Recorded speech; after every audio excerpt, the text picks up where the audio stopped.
allé au séjour des morts, et il est ressorti avec la victoire. Et cette victoire est en train d'être célébrée. La parole dit qu'après sa résurrection, il a passé encore quelques jours avec les disciples. Et il a parlé, il les a enseignés. Et un jour, il était en train de marcher avec eux. Et il était en train de leur donner les dernières consignes. Et il a dit, voici, je suis avec vous jusqu'à la fin du monde. Jusqu'à la fin du monde. Jusqu'à la fin du monde. Ce sont ces dernières paroles. Et quand il a dit ça, la Bible dit qu'ils étaient là. Et devant eux, il a commencé à décoller du sol. Il a commencé à décoller du sol. Il a commencé à monter. Il a commencé à monter. Il a commencé à monter. Jusqu'à ce que les disciples ont commencé à le chercher dans les nuages. Ils ont commencé à le chercher dans les nuages. Et subitement, deux anges vont apparaître. Et le dit, pourquoi vous êtes là à regarder encore? Il vous a bien parlé, non? Allez à Jérusalem et allez commencer à prier. Et commencer à attendre ce qu'il vous a promis. Le Saint-Esprit. C'est parce qu'il est parti que le Saint-Esprit est descendu. Est-ce qu'on peut saluer la présence du Saint-Esprit? Est-ce qu'on peut saluer la présence du Saint-Esprit? C'est tout ce que tu peux faire pour le Saint-Esprit. Dieu n'est pas sur la terre. Jésus n'est pas sur la terre. Celui qui est sur la terre, c'est le Saint-Esprit. Et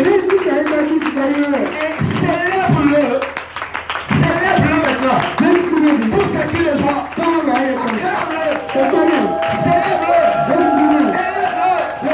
Merci Saint-Esprit. Merci Saint-Esprit. Merci Saint-Esprit. Merci Saint-Esprit. Merci Saint-Esprit. Merci Saint-Esprit. Merci pour tout. Merci Saint-Esprit. Merci Saint-Esprit. Qui est merveilleux. Qui est merveilleux. Qui est excellent. Qui est excellent. Qui est excellent. Qui est merveilleux. Qui est excellent. Gloire au Saint-Esprit. Gloire au Saint-Esprit.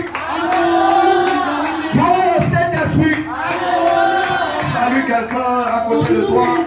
Devant toi, derrière toi, à gauche, à droite. Salue quelqu'un et dis-lui, le Saint-Esprit va encore nous faire du bien ce soir.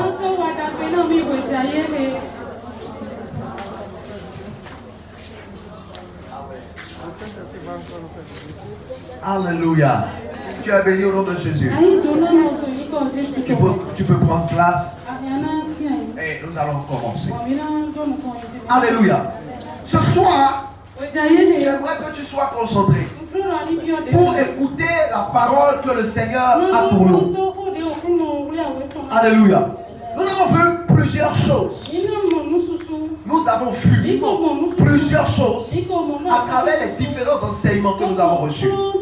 Et nous savons que nous sommes dans une saison sensible, une saison particulière. Et lorsque tu es un enfant de Dieu et que tu lis la parole de Dieu, tu sais que nous avons un Dieu qui est un Dieu de saison. Et ce Dieu-là s'est manifesté à travers différentes saisons avec ses enfants. Et il a choisi quelqu'un qu'on appelle Abraham. Et c'est à partir de lui qu'il a créé un peuple qui sera son peuple à lui propre.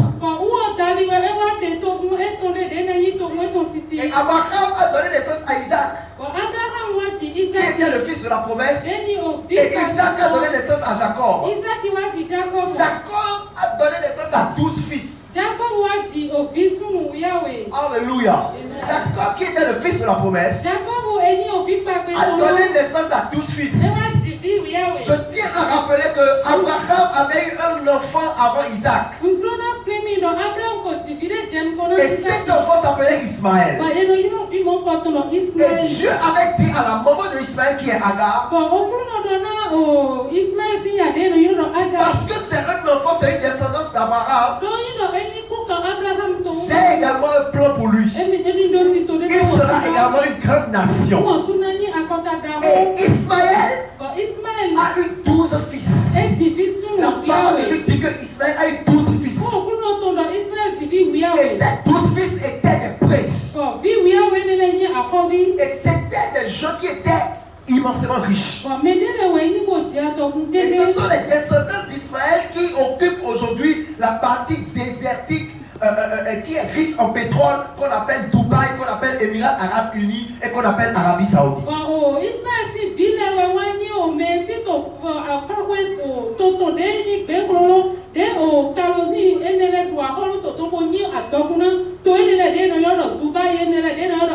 Et ce sont des gens qui étaient extrêmement riches. Au moment où Ismaël avait déjà 12 fils, et il était en train de peupler la terre, Isaac n'avait que 2 fils. Isaac. Jacob et Ésaü. Alléluia. Et donc, lorsqu'on regarde de manière humaine, on voit que Isaac est en retard. Isaac a eu 2 enfants. Mais Jacob, lui aussi a eu 12 fils. Et ils sont devenus un peuple. Et ce peuple-là était le peuple choisi par Dieu. Dans la Bible, nous n'avons plus entendu parler de la descendance d'Ismaël. Mais nous avons entendu parler de la descendance d'Isaac. Malgré que tout le monde pensait que Isaac était en retard, on a entendu parler de la descendance d'Isaac. Alors c'est pour te dire ce soir que tu n'es pas en retard. Et que le Seigneur n'est pas en retard dans ta vie. Même si les autres ont construit des maisons avant toi, même si les autres ont eu des voitures avant toi, même si les autres se sont mariés avant toi, même si les autres ont eu des enfants avant toi, tu n'es pas en retard. Tu es sur un chemin et tu arriveras à bon port au nom de Jésus. Et donc parmi les 12 enfants de Jacob, Dieu va choisir un enfant et va donner une capacité extraordinaire à lui et à ses descendants. Cet enfant qui a été choisi, c'est Issachar. Et la parole de Dieu dit que ce Issachar et sa descendance, Dieu lui a donné la capacité de discerner les temps et les saisons. Ils avaient la capacité de voir qu'est-ce que Dieu veut faire précisément dans cette saison. Ils avaient la capacité de former le peuple pour leur dire, peuple de Dieu, allons dans ce sens, parce que c'est dans ce sens que va Dieu dans cette saison.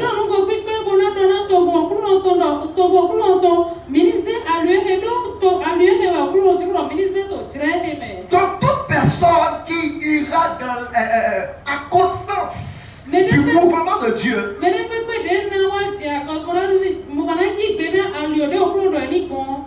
se non, c'est-à-dire qu'il va aller dans le sens contraire au mouvement de Dieu.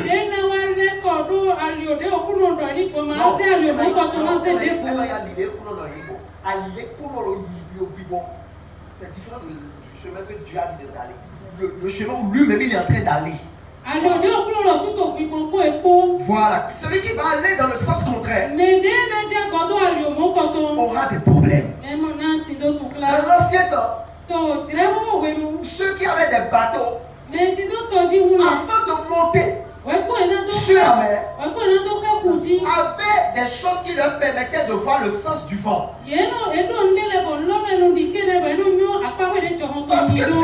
Parce que s'ils vont dans le sens contraire au vent, ils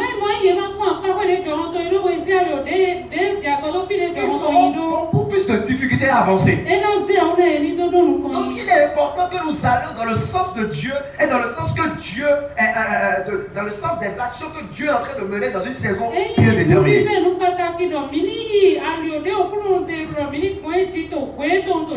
Et actuellement dans cette saison, qu'est-ce que le Seigneur est en train de faire? Pardon? La construction de sa maison. Mais il y a un problème, il y a une question à ce niveau. Dieu nous dit que tout ce qui concerne sa maison, tout ce qui le concerne lui dans sa relation avec nous, tout ce que nous pouvons donner, lui donner doit venir de lui. Alléluia. Et qui dit que doit venir de lui? Engage une technologie spirituelle qu'on appelle la prière.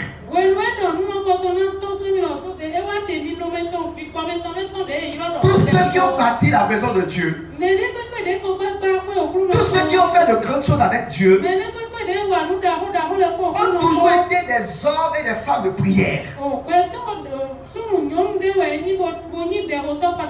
Néhémie, lorsqu'il voulait retourner à Jérusalem, dans le cadre toujours de rebâtir la maison de Dieu,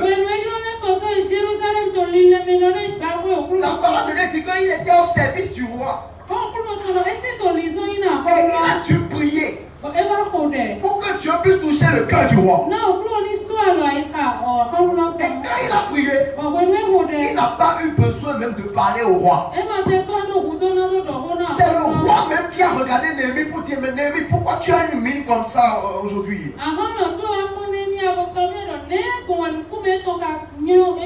Imaginez-vous, Néhémie était esclave à Babylone. Son travail, c'est de servir le roi. Mais qu'est-ce qui va pousser le roi à s'inquiéter de l'état d'un esclave?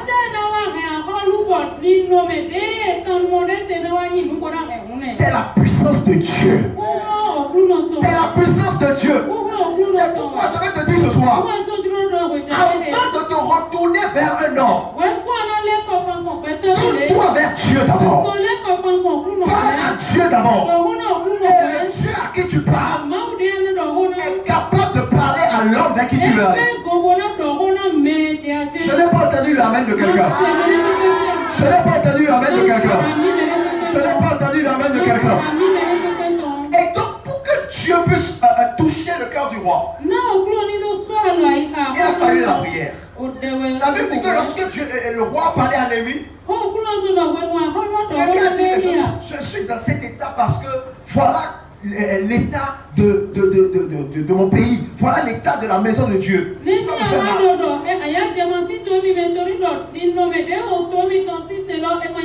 Et j'aimerais repartir pour aller rebâtir. Le roi dit: ok, il n'y a pas de problème. De quoi as-tu besoin? Et Néhémie a cité. Le roi lui a tout accordé. Et il est parti pour la construction. Alléluia. Tout ça s'est passé à cause de la prière. Mais aujourd'hui, nous constatons, fort est de constater que beaucoup de gens, beaucoup d'enfants de Dieu sont découragés. Beaucoup d'enfants de Dieu sont fatigués. Parce que beaucoup de leurs prières ne sont pas exaucées. Ils viennent dans la maison de Dieu. Ils prient. À la maison, ils prient sur des sujets bien particuliers. Mais ils réalisent que leurs prières ne sont pas exaucées pour la plupart. Et ils se posent la question de savoir: est-ce que Dieu, tu es sourd? Qu'est-ce qui se passe? Est-ce que tu n'es plus fort? Ou est-ce que je fais partie de ceux à qui tu es? Qu'est-ce qui se passe, Dieu? Ils ne comprennent pas ce qui se passe. Laisse-moi te dire que ça a été le cas de beaucoup de gens dans la Bible. À un moment donné, vous allez voir le psalmiste dire: mais Dieu, jusqu'à quand te dérange?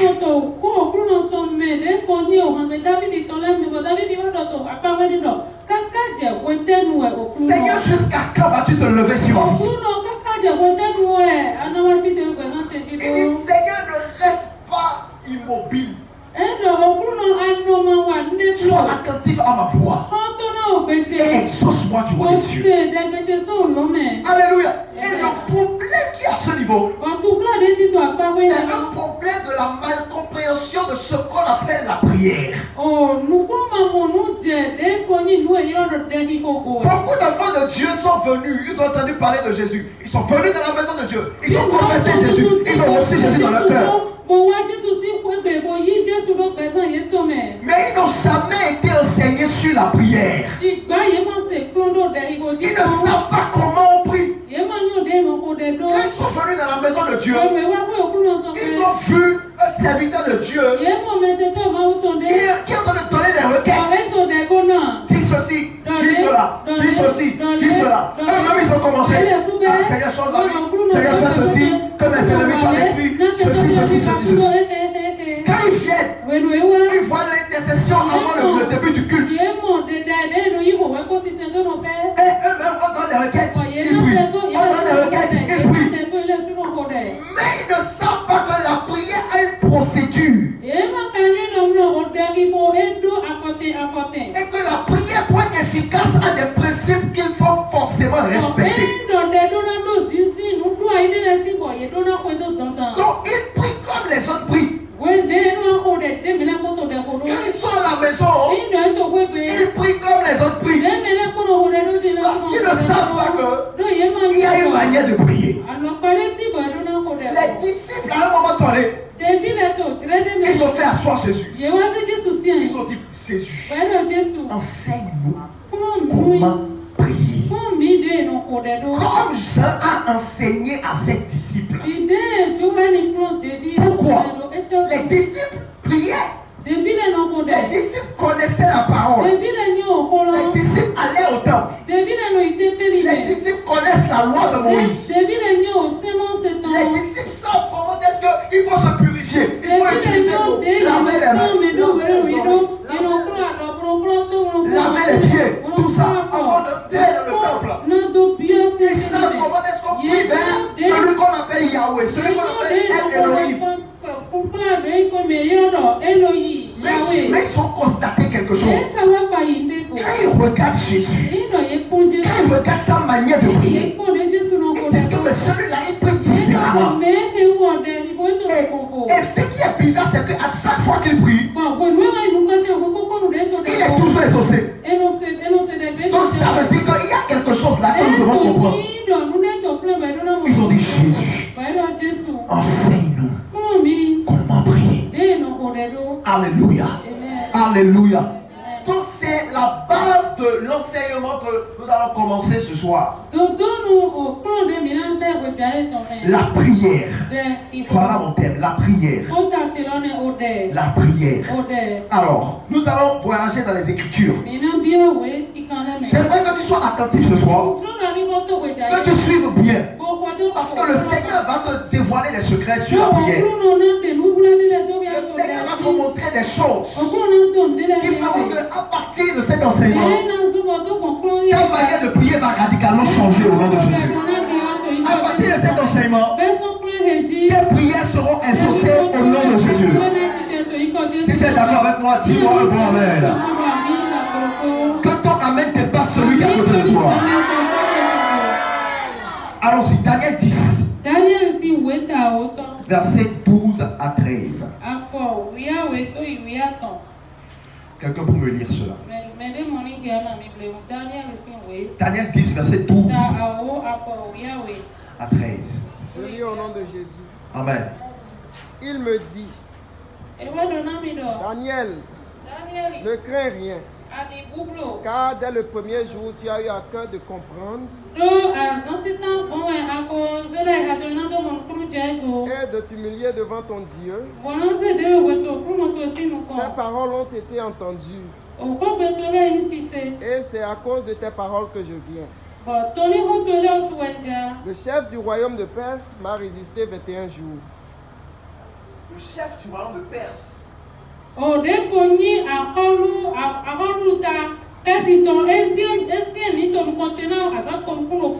Ben voici, Michael, l'un des principaux chefs, est venu à mon secours et je suis demeuré là auprès des rois de Perse. Amen. Que le Seigneur bénisse sa parole. Luc 18. Luc 18, verset 1 à 8. Amen. Luc 18, verset 1 à 8. Est-ce que nous pouvons répondre Amen? Amen. Jésus leur adressa une parabole pour montrer qu'il faut toujours prier et ne point se relâcher. Il dit, il y avait dans une ville un juge qui ne craignait point Dieu et qui n'avait d'égard pour personne. Il y avait aussi dans cette ville une veuve qui venait lui dire, fais-moi justice de ma partie adverse. Pendant longtemps, il refusa.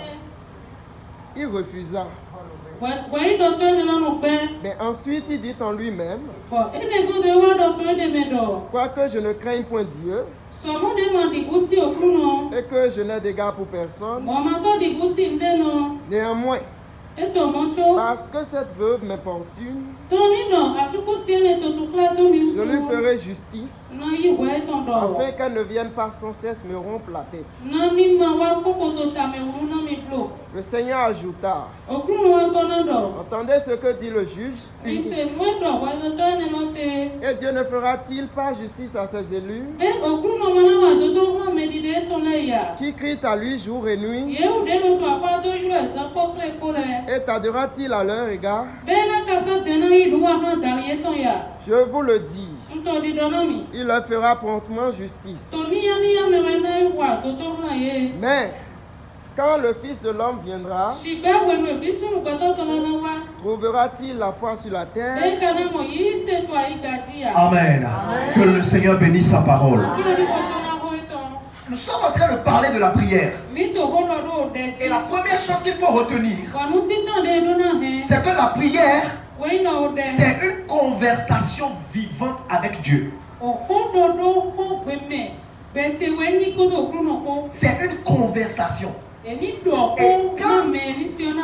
quand on parle de conversation, cela implique au minimum 2 personnes. Et la conversation, c'est-à-dire que l'autre parle et l'autre écoute.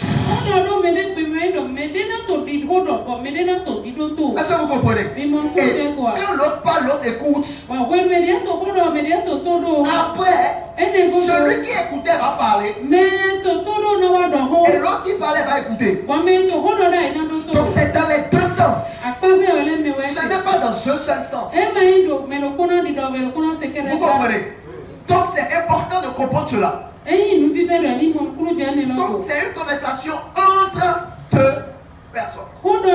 La prière. Et donc c'est la conversation entre celui qui est en train de prier et Dieu vers qui la personne est en train de prier. C'est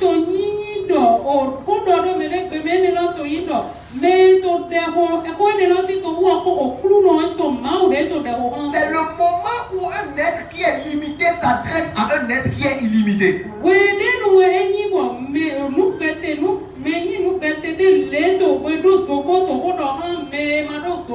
C'est un moment où la créature s'adresse à son créateur. Comme je vous l'ai dit, la Bible est écrite en 2 langues. La Bible, de façon originale, est écrite en 2 langues. L'Ancien Testament est écrit en hébreu et le Nouveau Testament est écrit en grec. Et le mot grec qui a été utilisé là pour désigner la prière dans le Nouveau Testament, c'est le mot proseuchomai. Ça s'écrit P-R-O-S-E-U-C-H-O-M-A-I. Et ça signifie se diriger vers. Ça signifie exprimer quelque chose. Donc la prière est un mouvement de tout ton être vers Dieu.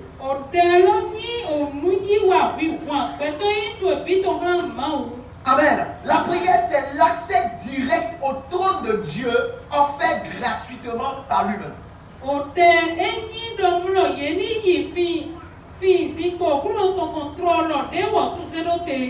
Est-ce que vous comprenez? Vous voyez, aujourd'hui maintenant, je ne peux pas me lever me pointer devant la présidence de la République pour dire que je veux voir le président. D'abord, même si je commence à m'approcher déjà, un militaire m'a dit halte. Qu'est-ce que vous voulez? Quand il dit halte, si je continue, qu'est-ce qui va se passer? Ils vont tirer. Peu importe, parce qu'eux ils ne peuvent pas savoir, ils ne peuvent pas connaître quelle est ton intention en venant. Mais, et si je viens, je dis, s'il dit halte, je dis, je veux voir le président. Ils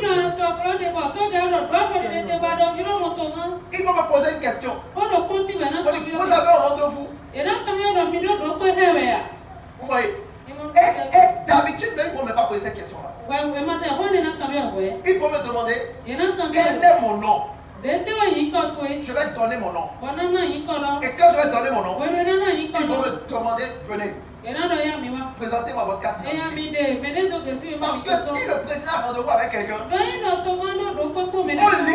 on liste tous les rendez-vous que le président a donné. Et on dépose ça au niveau des gardes qui sont dehors. Donc quand je donne mon nom, on va vérifier dans le registre pour voir est-ce que je fais partie de ceux-là qui doivent voir le président ce jour-là. Si je ne suis pas dedans, on va me retourner. Parce que c'est le président. Donc, ça veut dire quoi? C'est le président même qui me donne l'occasion de venir le voir. C'est la même chose avec le président des présidents. Par la prière est le moyen par lequel le président et le président nous donnent l'occasion de venir le voir directement de façon gratuite. Est-ce que quelqu'un comprend ce que je suis en train de dire? La prière a également une chose qui est quoi? La prière change. Souvent, on a l'idée arrêtée que dans la prière, c'est seulement pour demander des choses à Dieu. Mais la prière fait quelque chose. La prière change celui qui prie. Plus tu pries, plus tu seras en train d'être changé. Amen. Alléluia. Parce que pendant que nous sommes en train de prier, parfois nous prions pour que les situations changent, pour que les choses s'améliorent. Mais pendant que nous sommes en train de prier, Dieu développe d'autres choses en nous. Il développe d'autres caractères en nous. Il développe la patience. Il développe notre foi.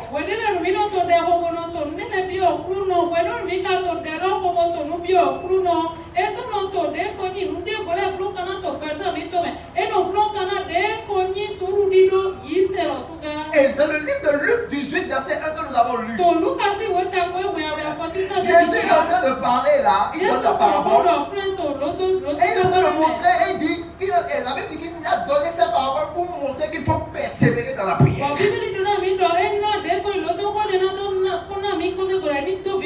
Beaucoup de gens se disent, mais jusqu'à quand je suis en train de prier? Jésus a donné cette parabole là pour nous montrer que nous devons persévérer dans la prière. Mais nous devons nous poser une question à ce niveau-là. La parole de Dieu dit, dans le livre de Matthieu 6, Jésus dit, dans vos prières, ne vous bornez pas à répéter les mêmes choses comme les païens le font. Parce que, à partir du moment où vous avez commencé la prière, même avant que vous ne commencez la prière, votre Père, il sait déjà ce que vous voulez demander dans la prière.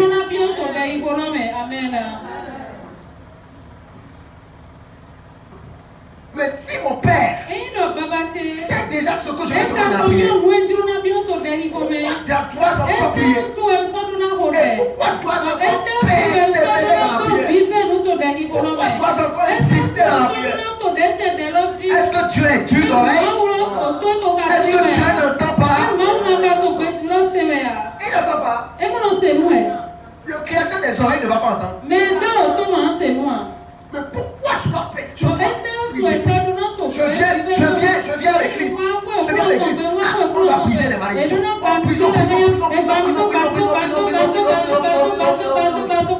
Après, je vais prier pour la délivrance. Après, je vais prier pour la délivrance de la famille. Dieu qui est amour. Je suis le fils de Dieu. Dieu m'aime.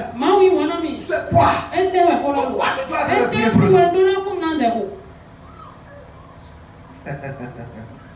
C'est la question que beaucoup d'enfants de Dieu se posent. Et si tu ne te poses pas ces questions, pour découvrir les réponses à ces questions, tu seras fatigué de prier pour les mêmes choses. Tu seras fatigué de venir dans la maison de Dieu. Tu seras fatigué de passer du temps avec le Seigneur. Parce que tu vas te dire jusqu'à quand? Alléluia. Cet enseignement est là pour répondre à ces questions. Parce que comme je l'ai dit, beaucoup d'enfants de Dieu viennent à l'église et prient comme les gens prient. Quand on a des requêtes, ils prient seulement. Mais ils ne savent pas qu'il y a une manière de prier. Les disciples étaient avec Jésus.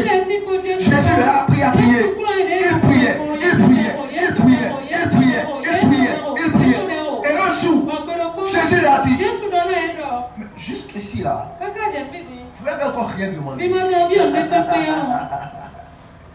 Demandez pour que votre choix soit parfait. Ça veut dire qu'il y a quelque chose au niveau de la prière qu'ils n'ont pas compris et qui fait que leur prière n'est pas efficace.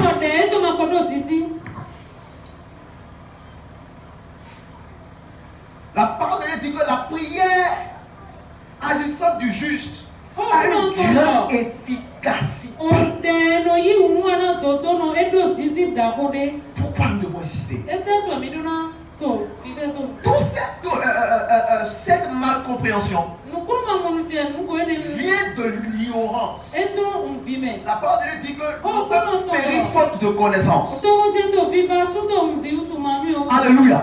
C'est parce que les enfants de Dieu ne connaissent pas ce qu'on appelle le cycle de la prière. La prière a un cycle. Et lorsqu'on parle du cycle de la prière, ça va nous amener à voir encore un principe important qu'on appelle le mystère des trois cieux.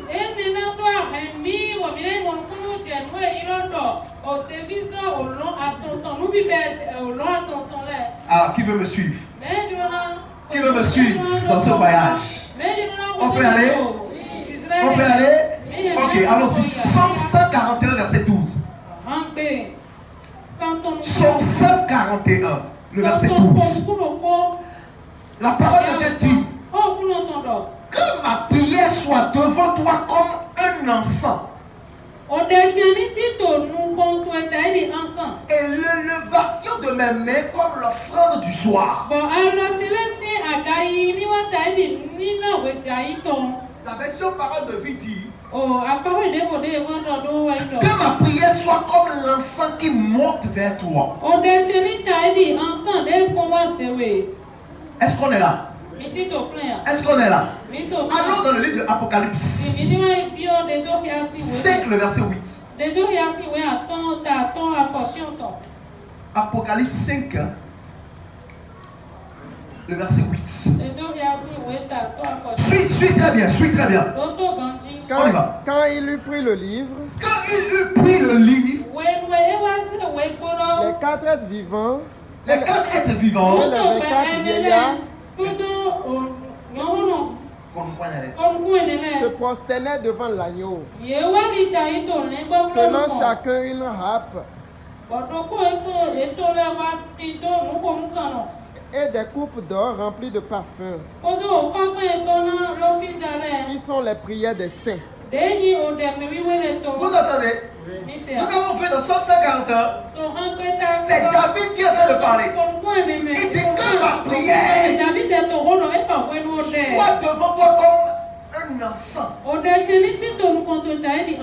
Et dans le livre de Apocalypse 5, verset 8, la version parole de vie dit aussitôt les quatre êtres vivants vivants et les 24 anciens s'agenouillaient devant l'agneau. Chacun d'eux avait une harpe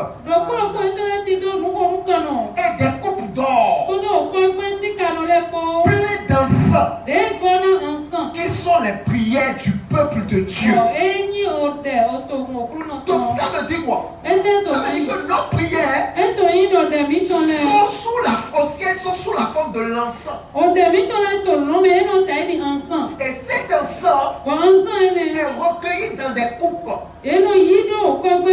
Donc à partir du moment où tu t'agenouilles, si tu t'agenouilles par exemple pour prier, et tu dis par exemple, Seigneur, donne-moi mon bac par exemple. À partir du premier jour, tu t'es agenouillé pour dire, Seigneur, donne-moi mon bac. Il y a une coupe appelée le bac qui apparaît automatiquement au ciel. Et à chaque fois que tu pries pour le bac, tes prières viennent comme de l'encens. Et l'encens rentre dans la coupe. Vous comprenez? Et cette coupe-là est devant le Seigneur. Ce sont les 4 êtres vivants et les 24 vieillards qui gardent cette coupe-là dans leur main. Alléluia. Maintenant, il y a quelque chose que vous devez comprendre. David a dit que ma prière monte vers toi comme un encens. Donc vous devez comprendre que la prière, le voyage de la prière n'est pas horizontal mais vertical. Les prières montent vers l'endroit où Dieu est situé de façon géographique.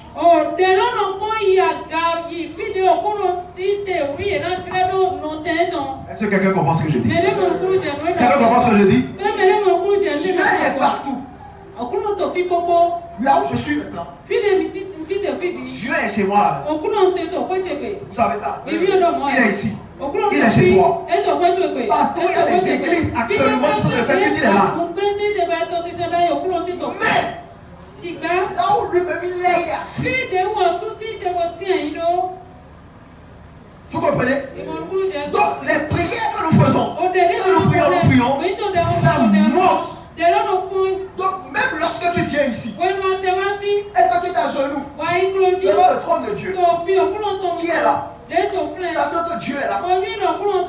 La prière que tu es en train de faire ne va pas comme ça, mais monte comme ça. C'est là où il y a le trône de Dieu. Et là où il y a les 4 êtres vivants et les 24 vieillards. Est-ce que vous comprenez? Donc c'est ça la première étape. Maintenant, il y a un problème à ce niveau.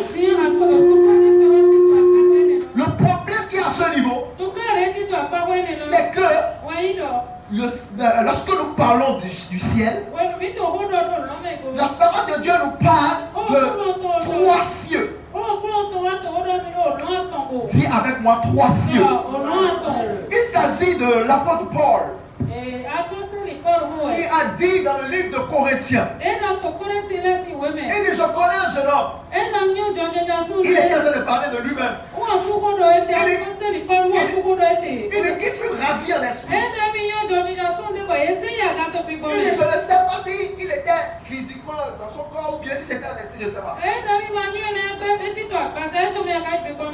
il a été amené au 3e ciel. Là où on lui a révélé des choses extraordinaires et ineffables. Qui n'est même pas donné à un homme de dire de la bouche. C'est qui montre alors qu'il y a 3 ciels. Vous comprenez? S'il est allé au 3e ciel pour aller voir Dieu là-bas, ça veut dire qu'il y a d'abord un premier ciel, ensuite il y a un 2e ciel et ensuite il y a un 3e ciel. Est-ce que vous comprenez maintenant? C'est là maintenant que vient le mystère des 3 cieux.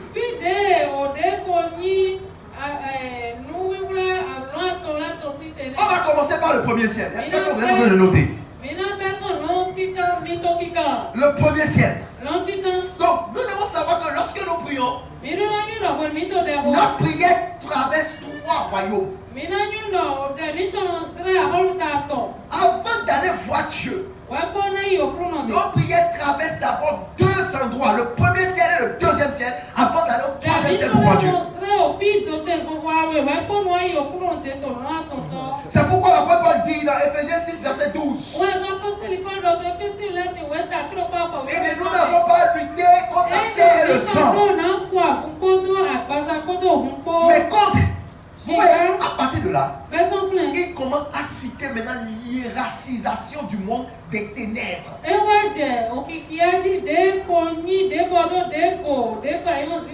Il dit, mais contre les dominations. Donc, premièrement, dans le monde des ténèbres, nous avons les dominations. Ensuite, contre les autorités. Ensuite, contre les princes des ténèbres de ce ciel. Et ensuite, contre les esprits méchants dans les lieux célestes. Amen. Amen. Alors, on parle de, vous allez voir, lorsque vous allez dans Genèse 1. Genèse 1, verset 1 dit, au commencement, Dieu créa les cieux et la terre. Dieu n'a pas créé le ciel et la terre. Il a créé les cieux et la terre. Ce qui nous confirme encore qu'il y a plusieurs ciels. Donc le premier ciel, Amen. Amen. Ça vient du mot hébreu qu'on appelle Shamayim. Amen. Et qui veut dire hauteur, les hauteurs. Donc lorsqu'on parle des cieux, on est en train de parler des hauteurs. Alléluia. Donc le premier ciel, c'est l'atmosphère terrestre. L'atmosphère terrestre. C'est le ciel atmosphérique. On l'appelle encore la troposphère. La troposphère. C'est-à-dire quoi? C'est la couche d'air qui enveloppe la terre. C'est le ciel des oiseaux. C'est le ciel des avions. C'est le ciel que lorsque tu lèves le regard comme ça, le ciel que tu vois là. C'est ça le premier ciel. On appelle le ciel atmosphérique. Et c'est là qu'il y a les oiseaux, les avions et autres.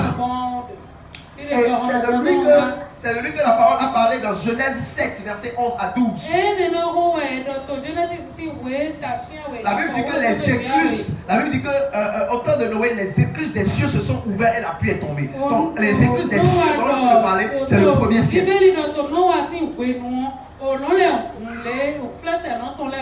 Et c'est également le domaine où Satan exerce son influence.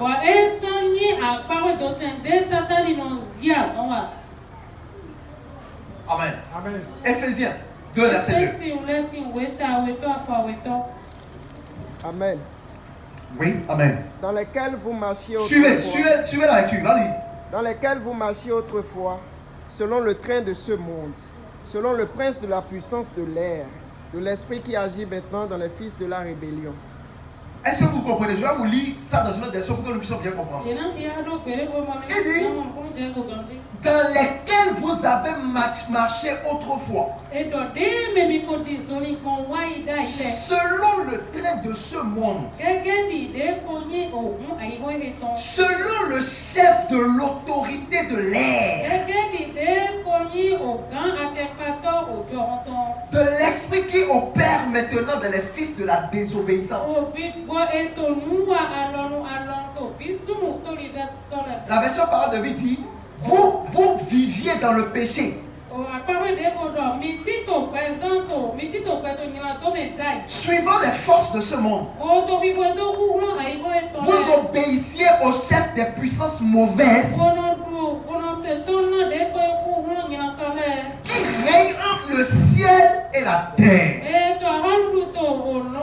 Il y a des puissances mauvaises qui règnent entre le ciel et la terre. Ce sont les puissances puissances, ce sont les puissances de l'air. Et la Bible dit qu'ils ont un chef qu'on appelle le prince de l'air. Et c'est encore Satan. On appelle encore le chef de l'autorité de l'air. Et vous voyez cet esprit qui fonctionne dans cette terre-là. C'est lui qui guide les réseaux sociaux. C'est lui qui guide Internet. Parce que Internet, c'est les ondes. Et ces ondes-là fonctionnent avec l'air. Donc c'est ces esprits-là qui peuvent attaquer, par exemple, lorsqu'on est en train de faire des messages, on est en train de faire des messages, de parler de Dieu sur Internet. Ils vont attaquer ça pour que le maximum ne voit pas ça.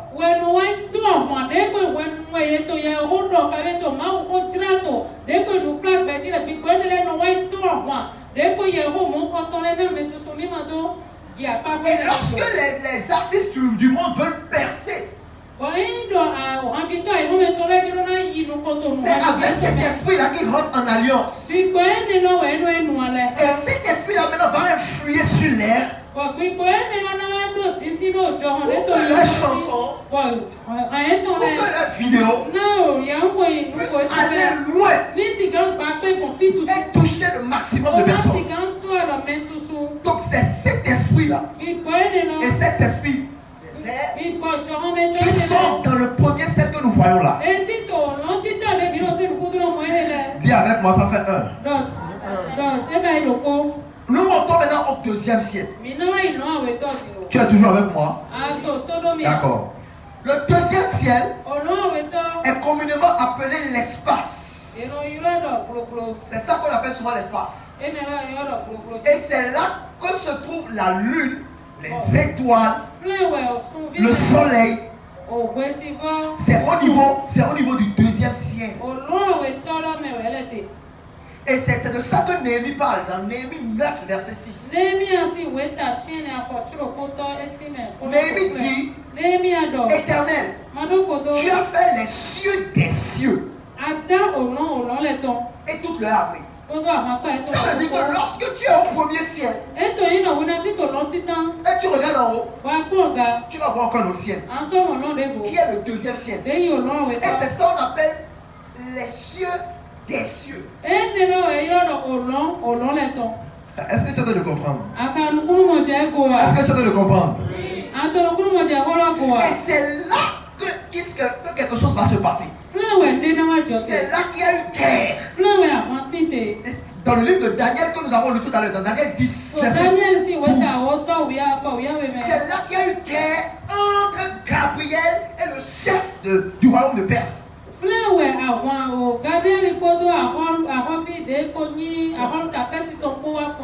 Daniel 10, le verset 12. Je le lis dans ma version. Vous allez bien comprendre.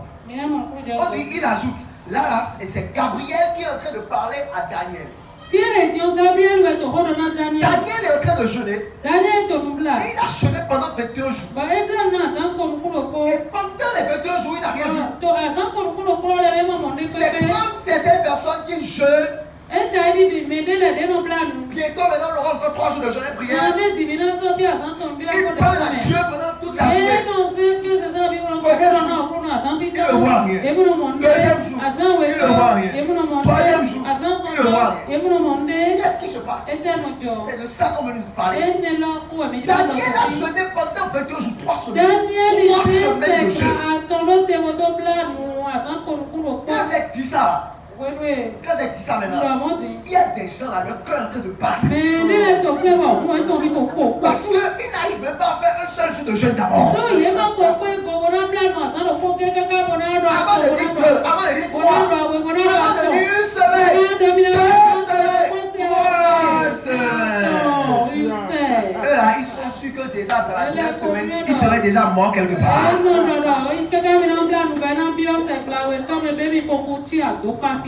Alléluia. Mais le problème, c'est que Jésus dit, il y a des démons qui ne partent que par le jeûne et la prière. Daniel a jeûné pendant 21 jours. touché. Il n'a pas sonné pour lui-même. Il n'a pas sonné pour que Dieu puisse l'élever. Il n'a pas sonné pour que Dieu puisse décanter la situation. Il a jeûné pour son pays. Il a jeûné pour Israël. Israël était en esclavage à Babylone. Et Daniel était un prophète. Il sait qu'il y a des prophètes qui ont prophétisé. Et qui ont dit que c'est parce que nous avons abandonné l'Éternel qu'il nous a abandonnés. Il nous a livrés en esclavage. Mais Daniel, il sait que le Dieu qui les a envoyés en esclavage est un Dieu miséricordieux. Donc forcément, il y a quelque part où il a dit quand est-ce qu'ils vont revenir. Alléluia. Il est plein de miséricorde. Donc Daniel a commencé à chercher. C'est quelle prophétie? Qui est quel prophète avait dit annoncé ça? Il a trouvé la prophétie. La prophétie qui a dit qu'ils seront en esclavage pendant 70 ans. Et Daniel s'est rendu compte que ça fait les 70 ans. Et on est en train de dépasser les 70 ans. Il y a quelque chose qui ne va pas. Donc il y a quelque chose qui doit se passer. Et pour que la chose se passe, il faut que je me lève dans la prière. Et la prière seule ne suffit pas. Il faut que j'ajoute le jeu pour que Dieu qui a donné la promesse, il puisse se lever. Amen. C'est pourquoi chaque année, Dieu nous donne des promesses. Mais nous n'expérimentons pas ça. Parce que nous ne nous levons pas pour prier, pour jeûner sur la promesse. On dit à Dieu, tu as donné la promesse. Je veux maintenant voir cette promesse s'accomplir dans ma vie. Sinon, bientôt encore le 31 va venir. Le Seigneur va donner encore les promesses. Et tu seras toujours là. Tu seras toujours à la même étape. Tu seras en train de vivre toujours les mêmes réalités. Tu seras peut-être pas toujours les mêmes esprits. Tu seras toujours en train de stagner au même endroit. Dieu a donné la promesse. C'est lui-même qui a dit 70 ans. Mais tant qu'il n'y a pas quelqu'un qui se lève pour prier, pour revendiquer, rien ne va se passer. Dieu a dit à Abraham, tes enfants iront en esclavage pendant 400 ans. Mais ils ont fait plus que ça. Dieu est menteur? Non. Mais quand il donne la promesse, tu te lèves pour travailler sur la promesse jusqu'à ce que la promesse s'accomplisse. Daniel s'est levé. Il a dit quelque chose doit se passer. Il a commencé à jeûner 21 jours. Et c'est après 22 jours que l'ange Gabriel va venir. Et Gabriel lui dit, c'est ça, on dit, il ajoute, n'aie pas peur Daniel. En effet, tu as voulu comprendre ce qui se passait. Pour cela, tu t'es abaissé devant Dieu. C'est pourquoi, depuis le premier jour, Dieu a entendu ta prière. Oui, Dieu, il entend les prières. Les prières que tu fais dans ta chambre, il entend. Les prières que tu as faites depuis 10 ans, il a entendu. Il a entendu. Oh, j'ai dit qu'il a entendu. J'ai dit qu'il a entendu. J'ai dit qu'il a entendu. J'ai dit qu'il a entendu. Chaque fois du jeu, chaque fois du jeu, tu viens. Chaque fois il entend. Et lorsque je dis à Daniel, c'est le premier jour de jeûne que tu as entendu ta prière. Et il dit, et je suis venu t'apporter la réponse. Donc ça veut dire quoi? Dès le premier jour, la prière est montée comme un enfant dans la coupe. Dieu a entendu. Et Gabriel va apporter la réponse à Daniel. Il est en train de prier sur la terre. Et l'ange dit, je suis venu t'apporter la réponse. Mais notre problème c'est le mais. C'est le mais. C'est ce mais-là qui fait que nos prières ne sont pas écoutées. C'est ce mais-là qui fait que tu viens, tu pries. Mais tu as voit pas le résultat de ta prière. C'est ce mais-là. Lorsque Gabriel dit mais, l'ange qui protège le royaume des Perses s'est opposé à moi pendant 21 jours. Ensuite, Michel, l'un des principaux anges, est venu m'aider. Il dit l'ange protecteur du royaume de Perse. C'est là que nous parlons des dominations et des autorités. Dans le deuxième ciel, il y a des anges qui sont des principautés, qui sont des dos. On les appelle les dominations, les autorités. Et eux, ils dirigent les pays. Les nations. Vous voyez, une domination, tu ne peux pas la combattre simplement avec le jeûne et la prière. Chaque pays, il y a un ange que Dieu a affecté à chaque pays.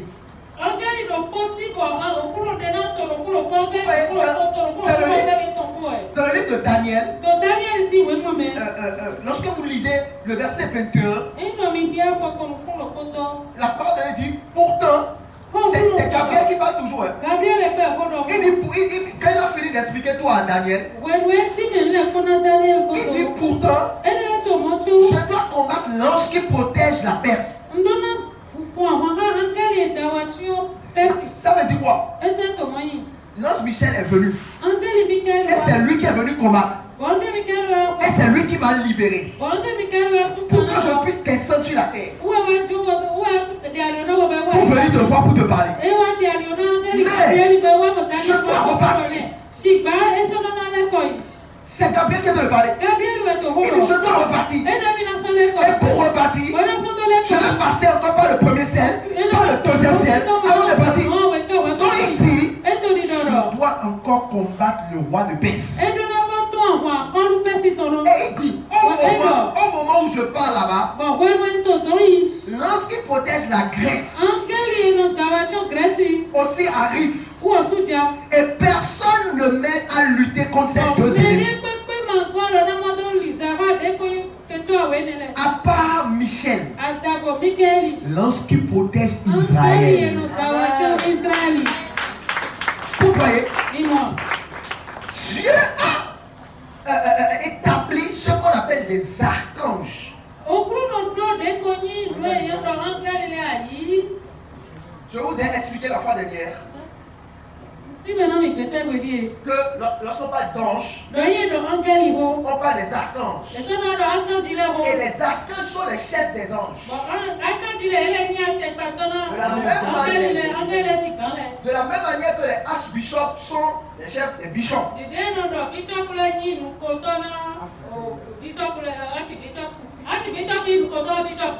Est-ce que vous comprenez? Donc, parmi les chefs qu'on appelle les archanges, il y a un archange qu'on appelle Michel. C'est pourquoi ceux qui pensent que Michel il est le chef de toute l'armée des cieux, ils ont tort. Ils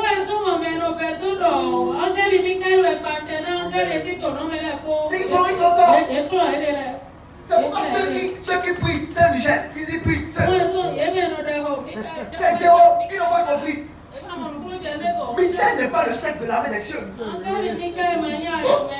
Toutes les fois on a parlé de Michel dans la Bible, on dit l'un des chefs. Mais parmi tous ces chefs, c'est lui seul que Dieu nous a permis de connaître. Pourquoi? Parce que Dieu l'a établi comme l'ange qui protège Israël.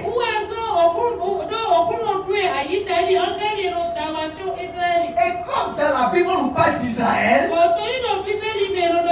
on doit forcément nous parler de Michel. Parce qu'à chaque fois que Israël combat, c'est Michel qui est en train de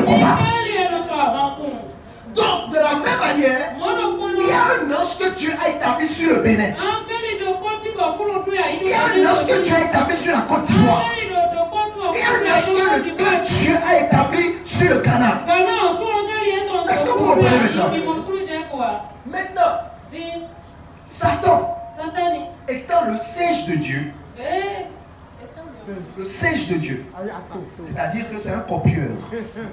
Le singe fait des grimaces. Si tu fais comme ça, demande le singe aussi va faire comme ça. Si tu fais comme ça, le singe aussi va faire comme ça.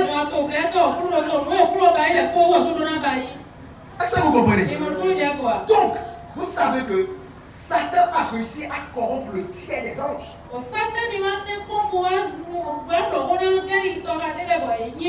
Bravo. Bravo. Donc, parmi ce tiers des anges, il y a aussi des archanges. Est-ce que vous savez que dans le royaume des ténèbres, Satan n'est pas le plus fort des anges?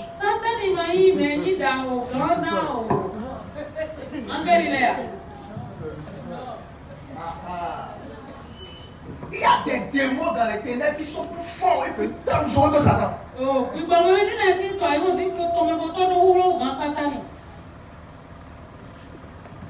Mais eux tous, ils ont accepté que c'est Satan le chef. Donc ils suivent Satan. Regardez, même dans le monde des ténèbres, on suit l'hiérarchie. Mais les enfants de Dieu ne veulent pas suivre l'hiérarchie. Ils sont plus forts, mais ils ont accepté. Regardez. Le lion est plus fort que l'éléphant. Mais qui est le roi de la forêt?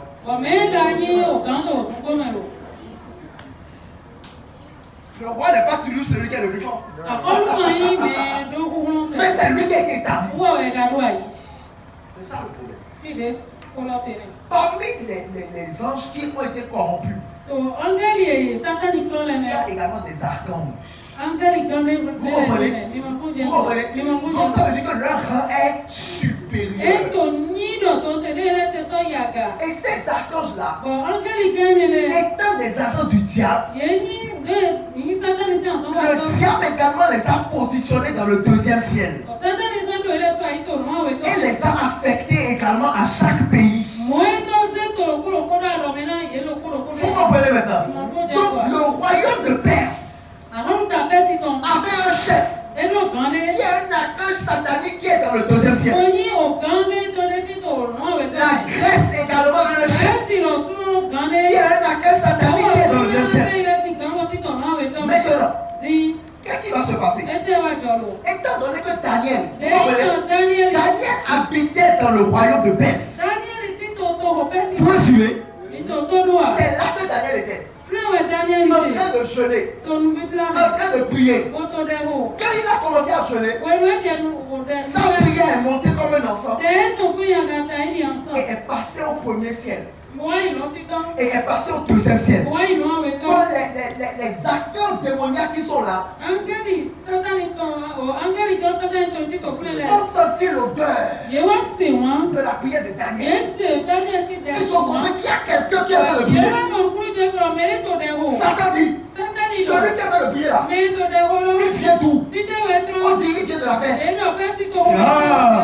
Où est l'ange qui s'occupe de la Perse? Occupe-toi de ce cas. Donc, qu'est-ce qui va se passer? Lorsque l'encens va venir au troisième ciel, et que Dieu va envoyer l'ange Gabriel comme réponse, avant de descendre sur la terre, l'ange Gabriel va descendre d'abord au deuxième ciel. Et là, qu'est-ce qui va se passer?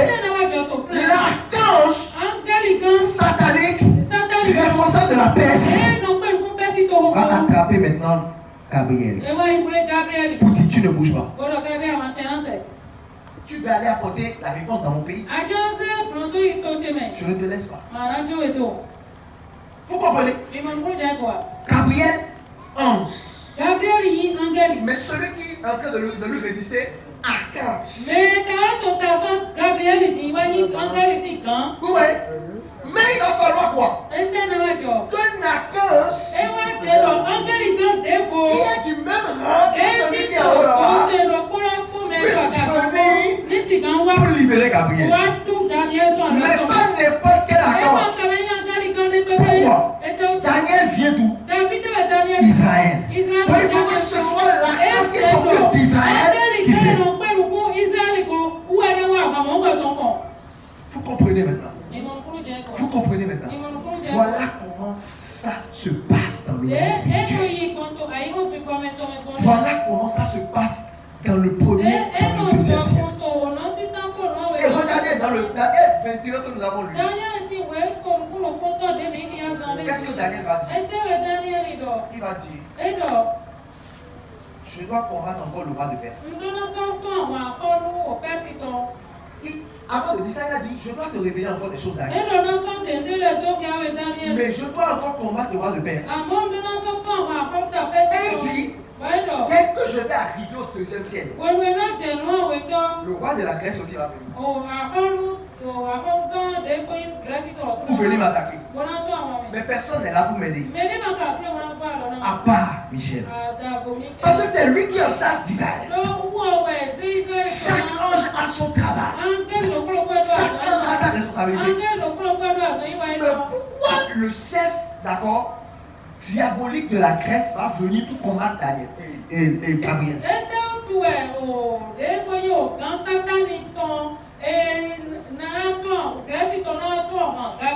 Parce que les révélations que Gabriel va apporter à Daniel seront sur la Grèce.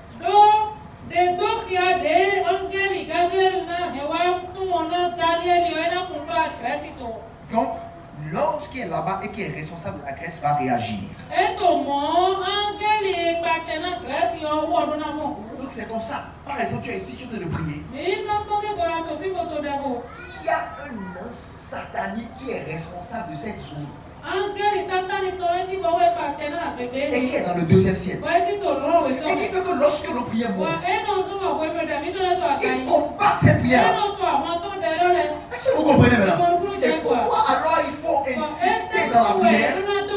Pourquoi il faut persévérer dans la prière? Parce que nos prières vont donner la force aux anges qui sont responsables de nous, afin qu'ils puissent combattre, afin qu'ils puissent avoir la victoire et afin qu'ils puissent descendre et nous apporter la réponse.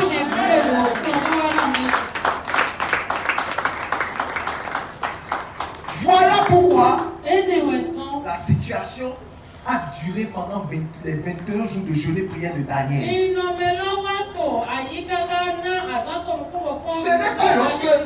Ce n'est pas lorsque Michel est venu en même temps qu'il a libéré Gabriel, ils sont partis en même temps. Non. C'est un combat. Fort. Pendant des jours. Mais ce qui a fait qu'ils ont eu la victoire, c'est parce que Daniel était sur la terre en train de prier, en train de jeûner, en train de prier, en train d'insister. Seigneur, tu as dit 70 ans. Ça fait déjà 70 ans. Pourquoi on est encore ici? Pourquoi on est encore ici? Pourquoi on est encore ici? Pourquoi on est encore ici? Ils sont en train de prier, ils sont en train de prier. Est-ce que vous voyez? Maintenant, c'est tout ça qui a fait que les Néhémie, les Esdras, tout ça là, après, ils ont eu la facilité de pouvoir sortir. Pourquoi? Parce qu'il y avait quelqu'un qui avait déjà payé le prix dans la prière. Est-ce que vous comprenez? C'est ça. Il y a toujours un prix à payer dans la prière. Il faut insister. Et lorsque la prière dépasse le deuxième ciel et vient au troisième ciel, il y a un autre verset qui dit que lorsque les couples là sont remplis, il y a un ange qui vient et qui prend la coupe et renverse encore sur la terre. Et c'est lorsque l'ange la renverse sur la terre qu'il y a les exaucements maintenant. Donc, à partir du premier jour de prier, la coupe est là. Mais la coupe, tu dois insister dans la prière jusqu'à ce que la prière, la sang qui est en train d'entrer puisse dépasser la coupe.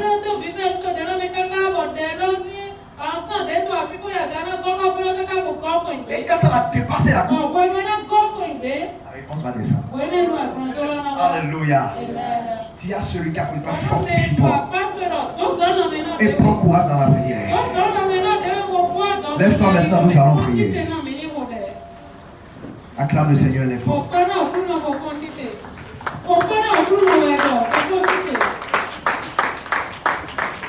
Alléluia. Dis à celui qui est là, nous venons de commencer. Nous venons de commencer. Ça, on vient de commencer. C'est le premier obstacle qui fait qu'on n'arrive pas à recevoir nos instruments. Donc, dans les autres enseignements, je vais vous montrer les autres choses. Donc, ce soir, on va attaquer ça. Tu vas prier, tu vas les faire. J'ai entendu ta parole ce soir. Je prie afin que le premier ciel et le deuxième ciel, mon premier ciel et mon deuxième ciel, soient dégagés maintenant. Que les anges de l'éternel dégagent maintenant mon premier ciel et mon deuxième ciel. Afin que le prière monte et soit exaucée au nom de Jésus. Parce que le Seigneur veut que nous soyons exaucés. Il faut que nous soyons exaucés et que nous soyons bénis. Afin de pouvoir bâtir sa maison. Je dis, Père, dégage mon ciel, dégage mon ciel. Afin que je sois exaucé pour bâtir ta maison. Puis maintenant, le Jésus. Tape les mains, tape les mains, tape.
Jusqu'au cœur de la grâce.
Jésus. Papa, nous te disons infiniment merci pour le message de ce soir. Tu as démarré encore une nouvelle chose avec nous. Nous montrer ce qui se passe dans le monde spirituel et qui combattent nos prières. Sois glorifié au nom de Jésus.